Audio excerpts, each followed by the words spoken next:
आरटीपीवी act and rules के part 6 MCQ classes. नमस्कार साथियों, आप सभी का वर्षिका एकेडमी में हार्दिक स्वागत है। आज हम बात करेंगे आरटीपीवी एक्ट एंड रूल्स के एमसीक्यू क्लासेज पार्ट 6 पर। साथियों, पहला अपना एमसीक्यू है कि निम्न परिभाषाओं को सम्मिलित कीजिए। यहाँ कुछ परिभाषा दी गई है, उसको भाग ब के रूप में आपको ये बताना है ये परिभाषा क्या कहलाती है, और ABCD के रूप में आपको इसको मैच करना है, मिलान करना है। तो मैं इसको वैसे डायरेक्टली बता देता हूँ जिससे कि समय नहीं लगे। तो पहले तो सबसे पहला जो दिया गया है वो ये दिया गया है कि बोली जिसमें भारत के अहित बोली लगाने वाले भाग ले सके। यहाँ साथियों, अहित का मतलब जो योग्य हैं, जो योग्य पाई गई है, जो योग्य हैं, जिसको योग्य घोषित किया गया बोलीदाताओं ने, वो लोग ही, अर्थात कुछ ऐसी कंडीशन बनाई गई है कि ये लोग ही इसमें पार्टिसिपेट कर सकते हैं। तो उन लोगों को भाग लेने के लिए जो बोली तैयार की जाती है, और यहाँ बात की गई है भारत के लिए। किसके लिए? भारत के लिए जब बात की जाती है तो वो क्या कहलाएगी। तो यहाँ पे साथियों आपको बताना है, जब भारत की बात आ गई तो यहाँ पे ये बोली कहलाएगी राष्ट्रीय प्रतियोगिता बोली कहलाएगी। क्या? राष्ट्रीय प्रतियोगिता बोली। दूसरे कहा गया है जब स्वीट चैलेंज पद्धति में प्रस्तुत प्रस्ताव जो दिए जाते हैं वो क्या कहलाते हैं। तो आपको बताना है स्वीट चैलेंज जो पद्धति होती है ये एक क्या होता है, परियोजना के लिए होती है, प्रोजेक्ट के लिए होती है। तो आपको ध्यान रखना ये परियोजना प्रस्तावक कहलाएगी। तीसरा कहलाएगा वह बोली जिसमें संपूर्ण विश्व के अहित बोली लगाने वाले भाग ले सकते हैं। यहाँ बात की जा रही है संपूर्ण विश्व की, यहाँ की गई थी भारत की। जब संपूर्ण विश्व की बात की गई, जिस प्रकार जब अपन ने भारत की बात की तो अपने कहा राष्ट्रीय, जब संपूर्ण विश्व की बात की तो ऑटोमेटिक इसमें आंसर आ जाएगा अंतर्राष्ट्रीय प्रतियोगिता बोली संपूर्ण विश्व की। और फिर अगला है उपापन संस्था के साथ किसी उपापन प्रक्रिया में भाग लेने वाला कोई भी व्यक्ति वो कहता है बोली लगाने वाला। क्या कहलाएगा? बोली लगाने वाला। इसमें डी आंसर आएगा 1, 2, 4 और 3।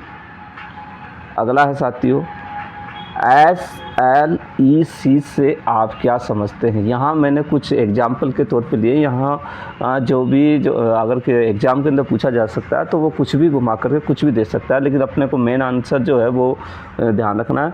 तो पहले तो ये है कि SLEC जैसे कि स्टेट लेवल प्रोक्योरमेंट कमेटी कहलाएगी, स्टेट प्रोक्योरमेंट फैसिलिटेशन सेल कहलाएगी, स्टेट लीगल एम्पावर कमेटी कहलाएगी, स्टेट लेवल एम्पावर कमेटी कहलाएगी। इस प्रकार से अलग अलग जब ऑप्शन आएंगे तो आपको साथियों इसमें देना आंसर दे देना स्टेट लेवल एम्पावर कमेटी कहलाएगी।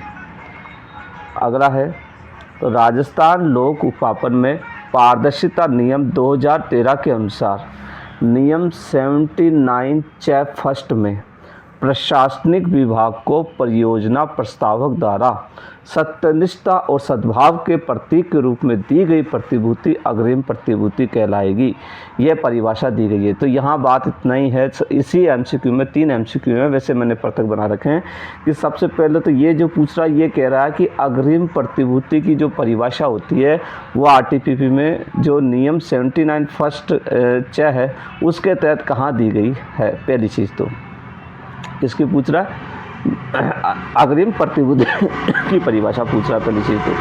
दूसरी ये चीज़ ये कह रहा है कि साथियों कि जो अग्रिम प्रतिभूति जो होती है ये क्या है, ये एक प्रशासनिक विभाग को, जो प्रशासनिक विभाग होता है वो कोई जो भी परियोजना होती है, प्रोजेक्ट होता है, उसके प्रस्ताव द्वारा सत्यनिष्ठा और सद्भाव के प्रतीक के रूप में, सत्यनिष्ठा और सद्भाव को ध्यान में रखते हुए ये अग्रिम प्रतिभूति दी जाती है। तो ये अग्रिम प्रतिभूति जो दी गई है वो आरटीपीवी के अनुसार कौन से नियम में इसकी परिभाषा दी गई है। तो इसको आप साथियों इम्पोर्टेंट मान लेना, अग्रिम प्रतिभूति की परिभाषा। तो इसमें मैं आपको आंसर बता देता हूँ। इसकी आंसर आएगा नियम आंसर आएगा नियम का नियम 2(1) है, ये परिभाषा से संबंधित है, जिसमें 2 के तहत इसको क्या किया गया, परिभाषित किया गया है। जब भी अग्रिम प्रतिभूति की बात करें तो हो सकता है वहाँ पे आपके नियम 2(1) को यहाँ दे दिया जाए और केवल यही ऑप्शन दिया जाए। तो 2 का इसका आंसर होगा, ब आंसर होगा इसमें। अगला है निम्न परिभाषाओं को संबंधित नियमों को से सुमेलित कीजिए। तो इसको साथियों एक बार आप इम्पोर्टेंट के रूप में नोट कर लें।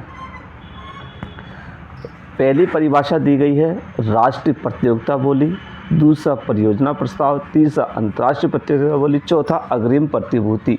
ये सारी परिभाषा कौन से दी गई है? तो साथियों ये सब परिभाषा एक तो ये याद रखें नियम 2 फर्स्ट में दी गई है, ठीक है। अब उसके बाद में ये वाला जो पार्ट है ये चेंज हो रहा है, तो ये आपको ध्यान रखना है ये किस किस में है।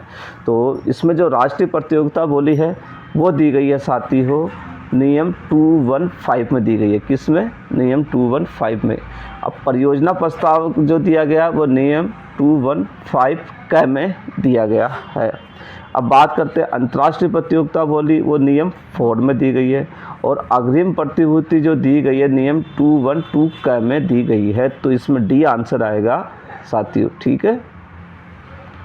अगला है राजस्थान लोक उपापन में पारदर्शिता नियम 2013 के अनुसार उपापन समिति में जिसमें वरिष्ठतम लेखा अधिकारी या पदाधिकारी को सम्मिलित करते हुए 3 या अधिक सदस्य होंगे, यह प्रावधान कौन से नियम में किया गया है? तो यहाँ ये कहना ये चाह रहा है कि जो उपापन समिति जो बनती है उसके अंदर क्या कितने सदस्य होंगे? 3 या अधिक सदस्य होंगे, जिसमें एक वरिष्ठतम लेखाधिकारी भी होगा।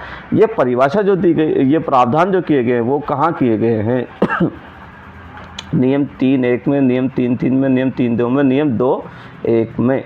तो इसमें साथियों आपका आंसर आएगा, सही आंसर आएगा नियम 3(2) में इस चीज़ का उल्लेख किया गया है, ठीक है साथियों।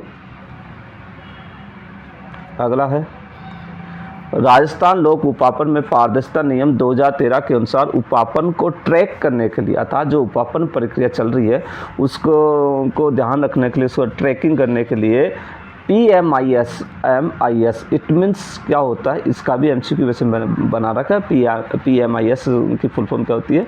तो PMIS उपापन प्रबंधक सूचना प्रणाली विकसित करेगी और उसका क्या करेगी? अनुरक्षण करेगी। यह प्रावधान कौन से नियम में किया गया था? जब भी आपसे पूछा जाए कि RTPP के तहत PMIS व्यवस्था जो की गई है वो कौन से नियम के तहत की गई है, तो इसमें नियम 9, नियम 11, नियम 8, नियम 14।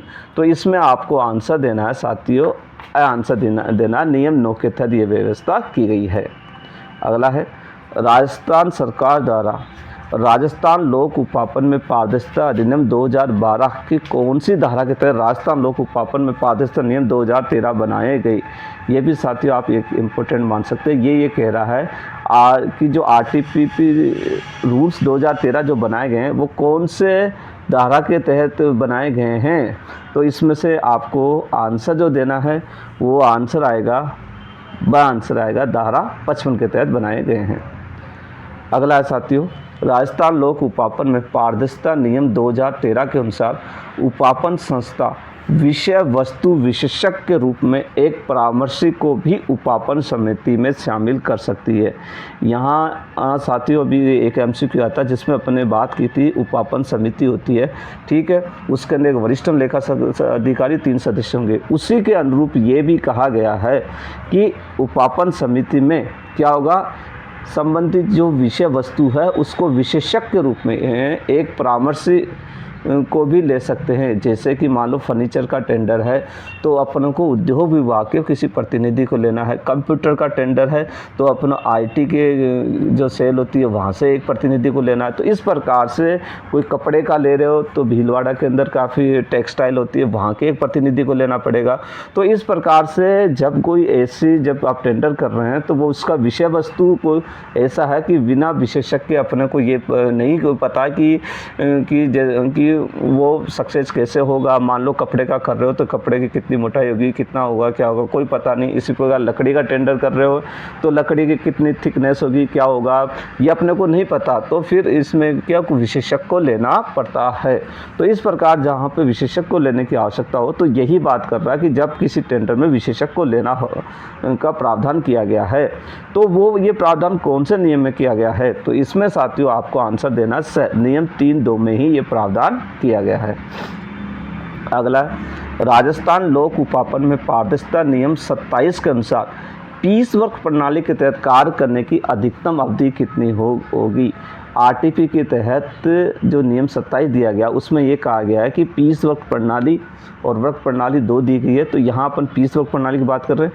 पीस वर्क प्रणाली के तहत कार्य करने की अधिकतम अवधि, कहने का मतलब आपको वर्क ऑर्डर दिया जाएगा पीस वर्क के तहत, तो उसको कितने दिन के अंदर वो काम करके आपको देना होगा। तो इसमें ये प्रावधान दिया गया है, यदि इसके तहत पीस वर्क प्रणाली के तहत अगर वर्क ऑर्डर दिया जाता है तो आपको मात्र 21 दिन का समय मिलेगा। कितने दिन का? 21 दिन। 21 दिन में आपको वो काम पूरा करके देना होगा संबंधित बिडर को। अगला है, राजस्थान लोक उपापन में पारदर्शिता नियम के अनुसार हिताधिकारी स्वामी की परिभाषा कहाँ दी गई है? ये भी इम्पोर्टेंट है। हिताधिकारी स्वामी की परिभाषा के बारे में जब पूछा जाता है तो साथियों, तो ये नियम 13(5) में दिया गया है। नियम 13(5) में कौन से इसमें दिया गया है? तो इस प्रकार अपन इसमें मैं बता देता हूँ आपको। इसमें आंसर आएगा ब आएगा साथियों। नियम 13(5) के सेकंड क के अंदर किसकी परिभाषा दी गई है? हिताधिकारी स्वामी की परिभाषा दी गई है। अगला है, यदि किसी बोली की अनुमानित लागत 200 करोड़ से कम है, यहाँ बात कर रहे हैं जब कोई टेंडर किया जा रहा है और उसकी जो एस्टीमेट कॉस्ट होती है, अनुमानित कॉस्ट जो होती है वो 200 करोड़ से कम है, परंतु उक्त बोली में अंतर्राष्ट्रीय प्रतियोगिता बोली आयोजित की जानी है। 200 करोड़ से कम है, लेकिन फिर भी संबंधित उपापन संस्था क्या चाहती है कि हम तो अंतर्राष्ट्रीय बोली पद्धति को अंगीकृत करें, आयोजित की जानी है। तो जिसके अनुमोदन, अब तो वहाँ ऐसी परिस्थिति में आपको क्या अनुमोदन लेना होगा? यदि अनुमोदन लेना है तो किसकी अनुमति ली जाएगी? तो यहाँ ये आपको बताना है। जैसे कि सबसे पहला तो आपने बनाया ऑप्शन कि किसी भी अनुमोदन की आपको आवश्यकता नहीं है क्योंकि 200 करोड़ से कम है। अगला, उपापन संस्था के अनुमोदन से कर सकते हैं। तीसरा, वित्त विभाग से कर सकते हैं। चौथा है, केंद्र सरकार से कर सकते हैं अनुमोदन लेकर के। तो इसमें साथियों आपका आंसर जो आएगा सही आएगा, वित्त विभाग से आपको अनुमोदन लेके ये काम कर सकते हैं। अगला है, राजस्थान लोक उपापन में पारदर्शिता नियम 2013 के अनुसार उपापन को ट्रैक करने के लिए, अभी मैंने एक एमसीक्यू बनाया था ऊपर कि जब भी उपापन प्रक्रिया को ट्रैक करना होता है उसके लिए PMIS प्रणाली अपनाई जाएगी। इट मीन्स उपापन प्रबंध सूचना प्रणाली ये अपनाई जाएगी। इसके तहत क्या किएगा? एक सूचना का संकलन किया जाता है। वो किस आधार पर किया जाएगा? वो सूचना जो ली जाएगी, क्या वो प्रतिवर्ष ली जाती है, त्रैमासिक ली जाती है, द्विमासिक ली जाती है या प्रति माह ली जाती है? तो इसमें आंसर आपको आएगा साथियों ब आएगा, त्रैमासिक ली जाती है। अगला है, जब कंपनी के अंशों या पूंजी या फायदों के 25% से अधिक का, कितने परसेंट की बात कर रहे हैं? 25% से अधिक का स्वामित्व या उसकी हकदारी हो तो यह राजस्थान लोक उपापन पारदर्शिता नियम के अनुसार क्या कहलाएगा? अब यहाँ पे भी साथियों ये एक परिभाषा दी गई है कि जब कंपनी के बारे में दी गई है, जब कंपनी के जो अंश होते हैं जिनकी 25% से अधिक स्वामित्व किसी के पास होता है तो वो क्या कहलाएगा? तो RTPP के तहत बात कर रहे हैं अपन। RTPP में दिया गया हिताधिकारी स्वामित्व हित कहलाएगा, न्याय स्वामित्व हित कहलाएगा, भागीदारी स्वामित्व हित कहलाएगा या नियंत्रक स्वामित्व हित कहलाएगा? तो इसमें साथियों आपको आंसर जो देना वो देना, द आंसर देना नियंत्रक स्वामित्व हित कहलाएगा। अगला है, राजस्थान लोक उपापन में पारदर्शिता नियम 2013 के अनुसार केवल भारत के अहित बोली लगाने वाले भाग लेने के लिए अनुज्ञात हो तो ऐसी बोली क्या कहलाएगी? इसका मैंने पहले भी आपको बताया था, केवल भारत के ही अहित अदर क्वालिफाई जो होते हैं, जो बिडर होते हैं वही भाग लेंगे। तो वो कौन, वो बोली क्या कहलाएगी? राष्ट्रीय प्रतियोगिता बोली, राज्य प्रतियोगिता बोली, अंतर्राष्ट्रीय प्रतियोगिता बोली या फिर सभी? तो इसमें आंसर आपको देना साथियों राष्ट्रीय प्रतियोगिता बोली आंसर देना है। अगला है, राजस्थान लोक उपापन में पारदर्शिता नियम 2013 के अनुसार उपापन संस्था द्वारा बोली प्रक्रिया में भाग लेने वालों को सीमित किए जाने की घोषणा की गई, ठीक है, परंतु बाद में एक भी बोली प्राप्त नहीं होने पर असीमित बोलीदाता करने की घोषणा की गई, जो कि साधनतः परिवर्तनीय है या नहीं। यहाँ ये कह रहा है साथियों कि एक बोली आयोजित की गई थी, उस बोली के अंदर क्या किया गया, बोलीदाताओं को फिक्स सीमित कर दिया गया था, ये लोग ही पार्टिसिपेट कर सकते हैं, परंतु बाद में क्या हुआ, कोई भी बोली प्राप्त नहीं तो फिर उसको क्या कर दिया गया, असीमित कर दिया गया कि कोई भी आ सकता है। तो ये जो किया गया ये प्रावधान, तो इसके बारे में ये पूछ रहा है कि ये साधारणतः ये इस प्रकार से सीमित से असीमित किया गया या असीमित से सीमित किया जाता है, तो क्या ऐसा परिवर्तनीय होता है या नहीं? तो आपको इसमें से ऑप्शन जो बनाए गए हैं वो है नहीं, हाँ, उपापन संस्था अपनी इच्छा अनुसार कुछ भी कर सकती है या कोई भी नहीं। तो इसके अंदर साथियों जब ये साधारण रूप से बात कर रहा है, अगर विशेष रूप से बात नहीं कर रहा, साधारण रूप से बात कर रहा है, तो ए आंसर आएगा। आप इस प्रकार परिवर्तन नहीं कर सकते। ठीक है साथियों। यदि मेरा ये वीडियो अच्छा लगे तो लाइक और सब्सक्राइब अवश्य करें।